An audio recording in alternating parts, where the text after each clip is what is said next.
Hi, good afternoon. Thank you for joining us. My pleasure.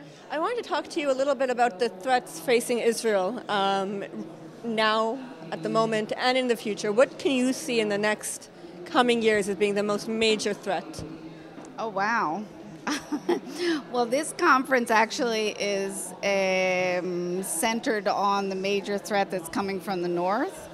And so I'm sure that you're talking to a lot of experts about that particular constellation.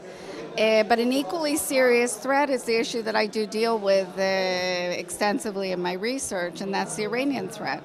And it's connected to the threat from the north, obviously, because part of the constellation that is congealing in the north that could be very threatening to Israel is very closely connected to Iran and the help that Iran is giving to, especially to Hezbollah, propping up the Assad regime, transferring weapons to Hezbollah. Now the recent reports about setting up a missile factory in Lebanon that Netanyahu is quite worried about and was at the center of his talks with Putin. So, and then of course there's the nuclear issue, which is not an immediate threat, but if steps are not taken immediately to change the reality with regard to that deal, it will turn into probably the biggest threat that Israel will be facing in the region. And you've written before that the way Iran is right now is exactly how North Korea was some 20 years ago. And we have seen in the past that North Korea was also responsible for setting up or trying to help set up the Syrian nuclear reactor that Israel is said to have destroyed. Do you see Iran turning into another North Korea? I think this can happen if we're not careful, if the international community is not careful. Here we're talking about an issue that goes beyond the bounds of things that Israel obviously can take care of on its own. This is a process that's being led by the global powers, by the P5+1. It's an international security issue. It goes back to the Nuclear Non-Proliferation Treaty, which Iran continues to be a member of, but obviously violated for years. And it's very much connected to the tendency of these strong powers to deal with proliferation challenges through what they call diplomacy or negotiations. Not understanding that negotiating with a determined proliferator, a determined nuclear proliferator, like North Korea, like Iran, is not really about diplomacy.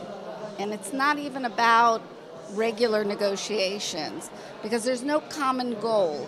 It's an attempt to deal with a state that made a commitment not to go for nuclear weapons, broke that commitment, and you're trying to compel them back to the fold of the treaty through dialogue rather than military force. But the element of force will necessarily be there, even if it's through dialogue. And therefore, diplomacy is somewhat of a misnomer, because you're really talking about a hard bargaining situation where it's almost like, a hand wrestling situation, because, both sides, there's no win-win solution. Either the proliferator maintains its nuclear capability or it doesn't. There's no middle ground, really. And that makes it a very, very difficult challenge, especially when the international powers behave as if there is a common interest and there is something that they can negotiate about in the way that they would negotiate, any normal political dispute, like between Israel and Egypt or Israel and the Palestinians. And we saw this play out for 25 years with North Korea, and we see it playing out with Iran. And unfortunately, in these dialogue situations, the proliferator has a structural advantage over the strong powers. And if the strong powers don't understand that and work to counter that and get the upper hand over the nuclear proliferator, the proliferator will win. So in that sense, we saw North Korea won. They're a nuclear state. It's basically game over. There's no diplomacy that will convince the North Koreans to roll back and to do away with their nuclear capability. And we have to ensure that the same thing doesn't happen with Iran. If Iran crosses a threshold, it will be game over with Iran as well. And that means the international community has to change course on Iran, has to go back to the course of pressure.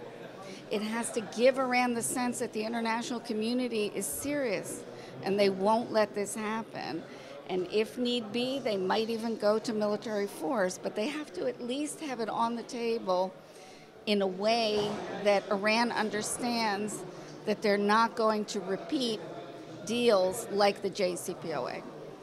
And what do you think about the Russian role with the Iranians? The Russians are working, cooperating for their own interests with the Iranians in Syria. Do you think that there's any possibility of Israel pressuring Russia to pressure Iran, or do you think that that's off of the table? Well, I think Netanyahu probably is hoping to do something in that regard. But the Russians have been very adamant. In other words, they're securing their interests. Their main interest is to increase their influence in the region. For that to happen, they have to maintain, let's say, okay relations with different states. And with Iran, that means not going on board the Trump administration's agenda with regard to the JCPOA.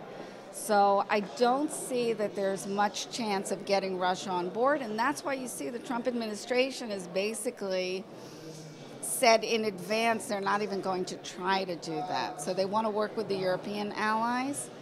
They're thinking of some kind of side deal to get with the Europeans, to deal with the sunset provisions, to deal with the missile issue. And I think they've, in advance almost given up on any hope of getting the Russians on board. And there's I've always found Zarif to be a very interesting character. He's a very, very good diplomat. He knows how to play his cards close to it himself. Zarif. Zarif. Now, Zarif is also a very tricky character.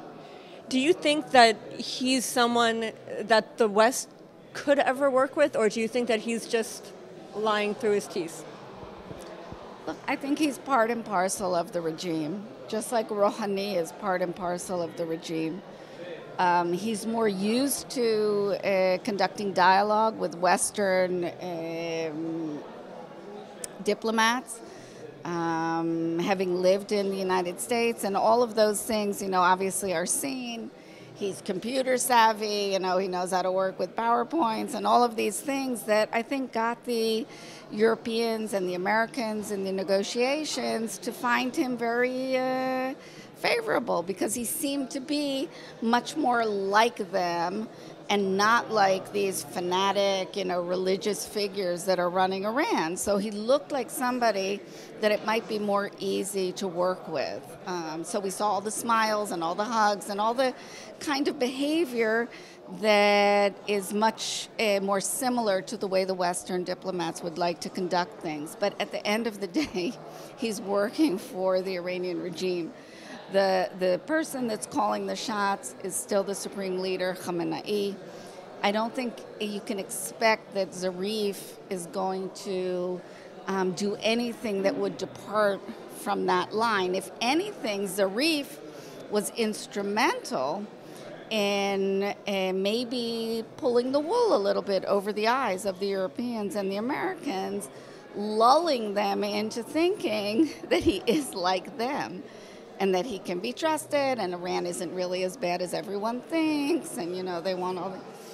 While at the end of the day, especially when we look at the Iran nuclear deal and we see all the flaws in the deal and how actually it serves Iran's interests much more, I would say, than the P5+1 state's interest, he was a very important and instrumental player in this process, but not because he represents anything different from the regime and its interests.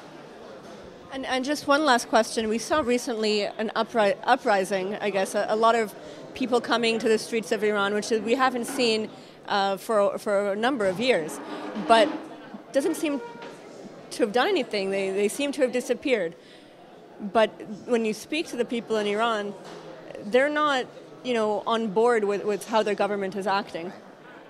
Do you think that the people of Iran at one point or another will finally be able to overthrow their regime?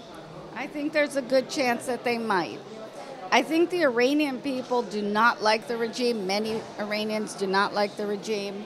They understand the repression. They understand, their economic stress. I think they're wary of an out-and-out revolution. They went through the revolution. Many of them, even though the population is overwhelmingly young, there are still enough people there that remember 1979. They remember what that does to a society. I think they would like to have change through evolution rather than revolution. And so what you see is at certain points there are these outbursts when they get fed up, but then they are brutally repressed. I mean, the reason that there was no continuation is not because they lost interest. The reason there was no continuation is because they were brutally repressed. People were killed. People were thrown in jail. They get tortured in jail. And when you think of the Iranian population, those that were on the streets, the students, this time there were more people from the countryside, right? It was less Tehran-based. It was really spread out through the country, so it was less the students, but still, young people that have their lives, they're not really interested in being tortured and certainly not killed. And so when that goes on for a week or so, people get a little bit scared and they go back to doing what they were doing. But the feelings that were fueling those demonstrations, I don't think will go away. And therefore, there's a reasonable chance that we will see new expressions of that. And it's very difficult with these kind of processes. You never know. You remember Tunisia, what sparked the whole so-called Arab Spring dynamic, with the cart that was overturned, and that led to this, huge dynamic that spread across the Middle East. So you never know what that spark will be. But when the feelings are there, when the really harsh feelings towards the regime, we heard they were burning posters, they were saying Khamenei needs to go, Rouhani needs to go. We hadn't heard these words before in demonstrations. And so something is congealing. It'll probably take time. We don't know what'll set it off the next time. One thing I can say, though, is that I think external support is crucial. So this time we saw the Trump administration supporting them. There were a few others. The Europeans were unwilling to support the demonstrators. Israel was supporting. And I think, the resistance is always because we don't want to be accused of intervening. We don't want to hurt their cause. But what really hurts their cause is when they don't feel the support from the outside world. And so I would hope at least the next time this happens, we'll see more countries that are willing to embrace these brave demonstrators and help them maybe achieve their goals. Thank you so much.